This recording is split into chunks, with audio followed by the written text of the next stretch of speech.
Ito isa pang tanong galing sa ating TikTok page. Ang sabi dito, attorney, paano naman po kung hinaharas po, mali po yung spelling ha, hinaharas po at sasabihin ng lending collector na gawa na daw yung warrant of arrest, pwede na daw hulihin anytime. Ano pong pwedeng ikaso sa kanila? Actually, ang warrant of arrest, hindi naman po yan ginagawa eh.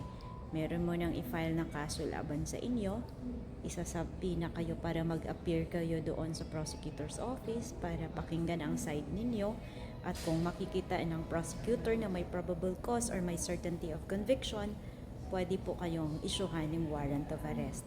Pero ang warrant of arrest, hindi po siya kusang ginagawa lang at sasabihin ng isang tao, oy, ginagawa niyo yung warrant mo anytime kasuhan ka. Wala pong ganon.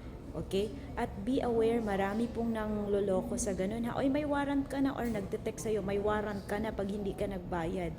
Kaya marami pong naloloko sa mga ganun. O kaya mag-email sa iyo, may kaso ka, pumunta ka sa korteng ganito.